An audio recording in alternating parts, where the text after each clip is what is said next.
Good evening. I'm Brian Reagan. This is Tyler Kelly. And tonight we welcome you to Psalm 53, which is going to seem a little bit familiar with Psalm 14, but we're going to hit it again. The fool has said in his heart, there is no God. They are corrupt and have done abominable iniquity. There is none who does good. God looks down from heaven upon the children of men to see if there are any who understand, who seek God. Every one of them has turned aside. They have come together, they have together become corrupt. There is none who does good, no, not one. Have the workers of iniquity no knowledge, who eat up my people as they eat bread, and do not call upon God. There they are in great fear, where no fear was, for God has scattered the bones of him who encamps against you. You have put them to shame, because God has despised them. Oh, the salvation of Israel would come out of Zion. When God brings back the captivity of his people, let Jacob rejoice and Israel be glad. All right. Psalm 53, like I said, basically identical to Psalm 14. There's a couple differences.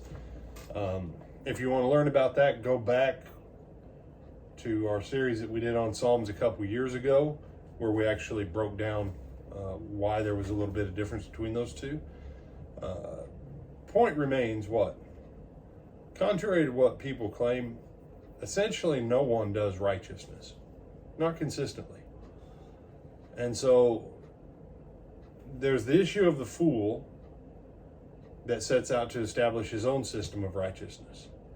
One of the funnier things that I've heard, in the last 20 years is the concept of atheistic morality, where atheists have debated that you can determine morals and ethics purely by logic and reason.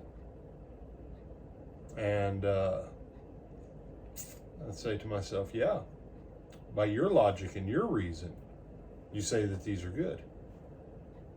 But all the stuff that you say that's not bad, well, why? They go about to establish their own righteousness. Have they no knowledge? No, they've got plenty of knowledge. They've just rejected it. In favor of what?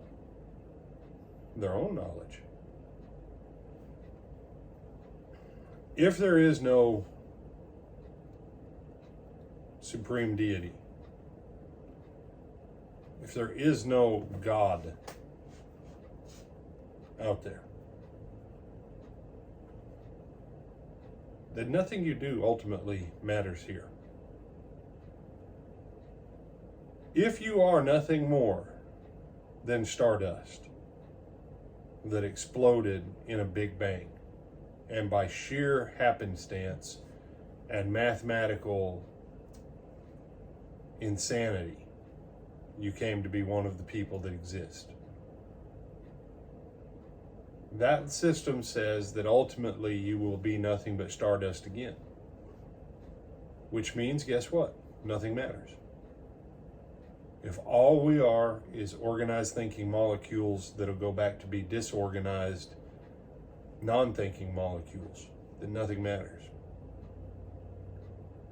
And that's why Bertrand Russell pointed out that unless you assume the existence of a God, there isn't really any meaning to life.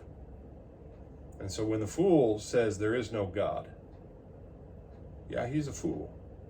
He says it in his heart, then he says it with his mouth. Because why? Where does it take you?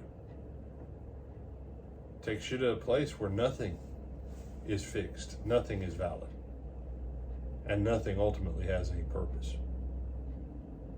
This road is the road of fools.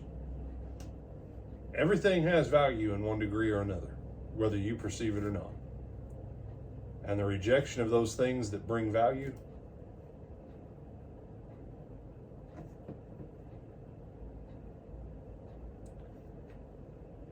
when nothing has value because everything of value has been rejected, hold on, because the ride's fixing to get really, really rough.